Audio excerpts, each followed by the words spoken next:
N'enganda ono omwana batumukole DNA General Muhoozi. Empisa ze tezifaanana za taata we. Mwana omukyalika ebyokusaaga bw'olaba byakola taata we teyabikola. Alright, nga bwe mwalabye ebyatuuse ku mugenzi Paul Kafeero olunaku olw'ejjo mu baana 25 only 4 were his children. Olunaku olwaliro oba elders mu ggwanga Uganda abavuddeyo ne bategeeza President Yoweri Kaguta Museveni bamuwandiikidde ebbaluwa ne bamugamba mutabani we General Muhoozi Kainerugaba amutwaleko mu DNA kubanga ebikola byakola President Yoweri Kaguta Museveni teyabikolako ng'akyali muto. Bingi nnyo byenkoledde mu maaso awo omukulu Salabireete naye ate mulowooza tayambalidde General Muhoozi Kainerugaba oluvannyuma lw'okubeera ng'alumba amaka g'omukulu Amelia Matembe. N'ebirala bingi nnyo bye nnina mu maaso awo we making sure nti no otuula ku eno video enda kubeera nga nku-explainingira bit by bit oba gamba nti no bit by bit.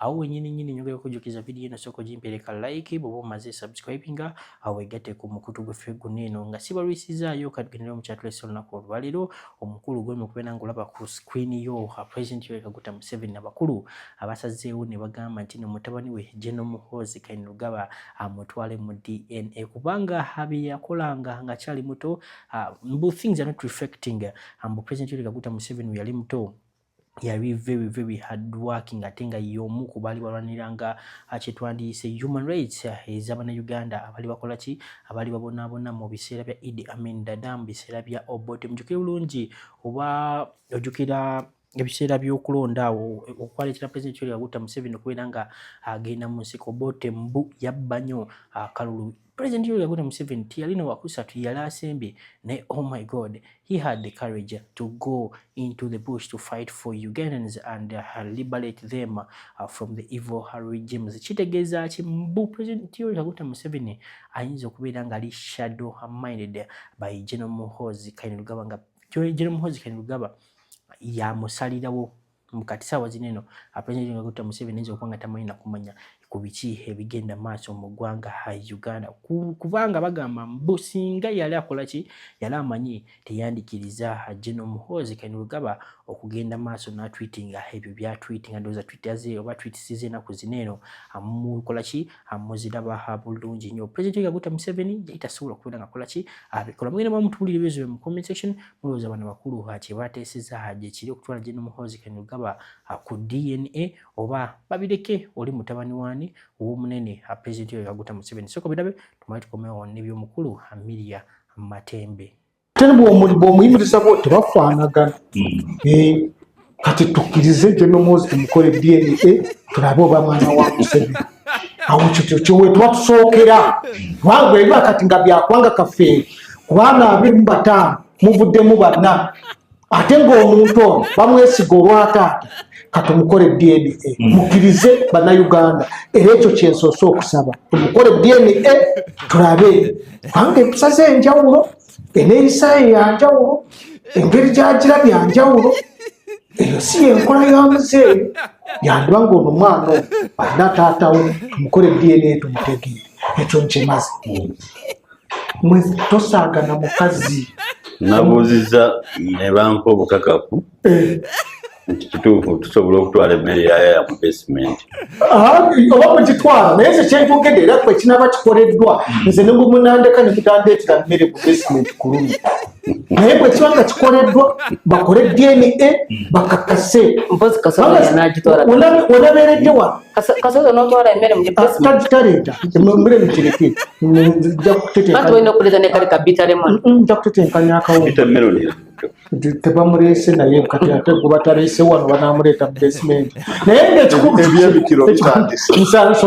munsobedde naye nedda tewali nsonga etwala mu basement very easy tumutwale ku DNA yo tumukebere kubanga empisa ze sizamuzeeyo kati awo kyekyo kimaze era kisabye era kibeerewo anti mujja mu bingi n'ebyo kino right ndowooza muwulidde bulungi nnyo abakulu kye bateeseza ku mukulu General Muhoozi Kainerugaba ne taata we President Yoweri Kaguta Museveni. Olunaku olwaleero Ssaalabireti yasobodde okubeera nga akunganya abakyala n'agamba nti nno ebyadala ekikolwa General Muhoozi Kainerugaba kye yakoze ku mukulu amanyikiddwa nga Miriam Matembe okumulumba mu maka ge sayidi zaawali eri Luzira ebyadala kyabadde kibi nnyo era kyongere okulaga nti no Uganda ebyadala tuzeeyo mu regimu y'omukulu Idi Amin Dada. Njagala kumira mu comment section mulowooza ebyadala General Muhoozi Kainerugaba he is going to escape with this kubanga ye Ssaalabireti yagambye nti no nedda bino ebintu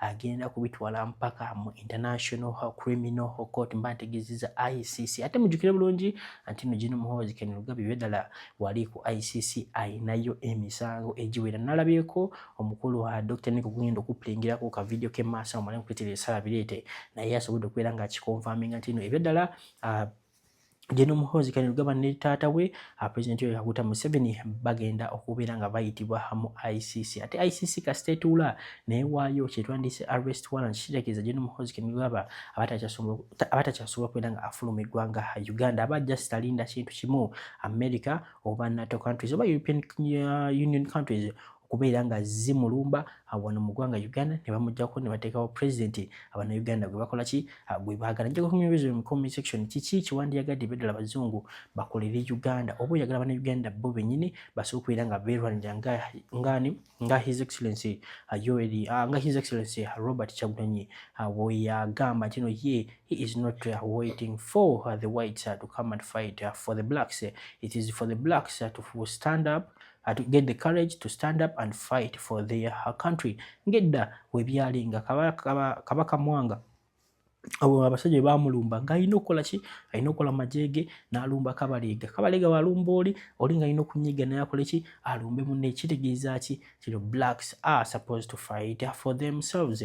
Mugenda kuba mutubulirawo ebirowoozo byammwe namwe mu comment section. Birinnya tujiwa obudde mutanaba okubeera nga subscribing akadde kajja personalize kateekemu all. Nyongera okujjukiza Sheikh Ashraf omusomi w'edduwa namba ze ziri awo ensembyayo 711 so mukubeerako obwani mu box nga WhatsApp wajja so okubeera nga akuyamba. So kolabe which begin maso mu ggwanga lyatyo Uganda. Still alive and still in power, that women would be on the run for their lives, not scared of their husbands, not scared of their sons, but women, mothers of this nation, on the run, running away from the government of President Museveni.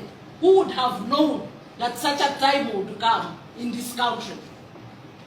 Immediately after the raid of Honorable Matembe, in the afternoon my house was raided by about 20 soldiers who jumped off the fence in a movie style, opened the gate for the rest of them to enter.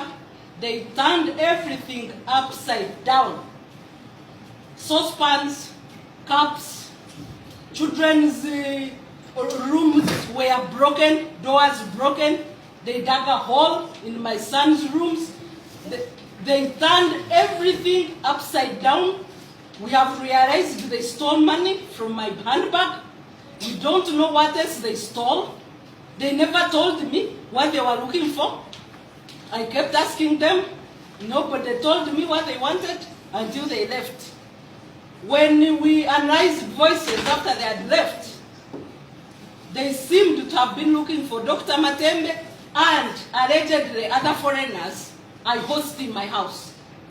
This regime brutalizes women on fake intelligence. They are using the might of the state to dehumanize women. It is a shame, President Museveni, and I call upon him to speak on the degeneration of the rule of law in this country. Alright, nga tubitedde ku mobile ndowooza muwulire bulungi nnyo Ssaalabireti oyo nno y'omu ku bakyala abali very feminist anti no bo tebaagala okubeera nga babamanyira naddala abasajja ate bo bebamu ku bakyala abaavuddeyo ne bagamba nti no nedda balwedde okubeera nga bafiirira Abannayuganda. Imagine abo bakyala bonna Miriam Matembe oba Matembe ne Ssaalabireti bebamu ku Bannayuganda ebeddala akasente bakayina oli Ssaalabireti ayina NGOs ebeddala ayina ne connection emutuusa ku European Union Parliament. Kitegeeza mukyala wa maanyi nnyo nga bw'okiraba ate Miriam Matembe mukimanyi bulungi tino nansonyiwa mukimanyi bulungi tino yaliko minister ate kitegeeza she has the money and asobola okubeera nga asirika bannayuganda ne mbonabona nga tewali kyakolaki akyafiirwa. Njagala tumiririze mu comment section mugenda kuba mutubuulira ebino nga tubitadde ku mabbali. Omukulu gulimo okubeera ngulaba ku screen yo omu ku baganda b'omukulu Justice Byabakama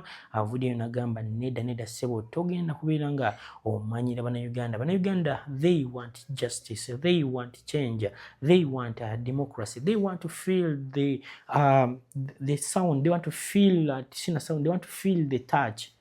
Touch they feeling. They want to feel how democracy, the freedom to vote whom they want feels like. Tebagala kubeera nga babasalirawo buli kaseera buli dakiika nga mmwe abalondawo bemwagala biki. Video njala tugiwa obudde osooka omuwulirize obenga otubuulira ebirozo bye mu comment section. Do you think this guy is right that omukulu Justice Byabakama one day, one time they will pay and they will pay heavily? Video nyoga okujuliza jimpereka like kwatana bakumenya ngo subscribinga akadika jim personalize okateke mo so latest subjects nga zino obirengo zifuna mu budde. Soko birabe tumali tuyongeleyo nebirabe kwezide mu masawo, making sure you know or staying tuned to this channel.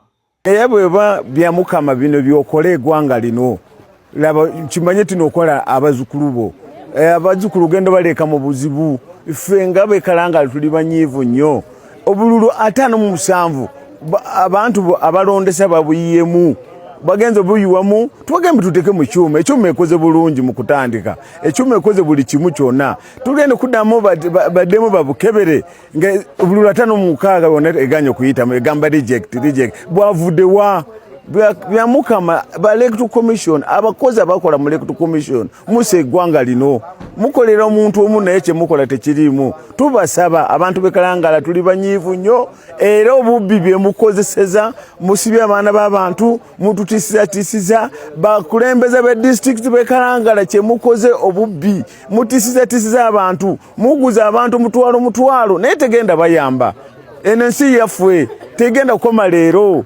twalaba Goliath ne David yamukuba naye bino bye mukola ffe tuli banyivu nnyo byamukama tuli banyivu. Nze Michael Njogedo ndi munyivu simanyi ofisiyo sisobola kukubira simu naye ebintu byokola ne mutendeka abana kubba akalulu mu kikomye era tubadde tusaba omulimo bagukulemye guveeko Nampala yewandisiza ng'omubaka ne anakola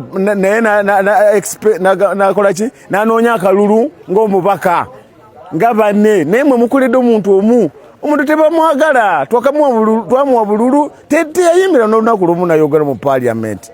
Kitegedde myaka 5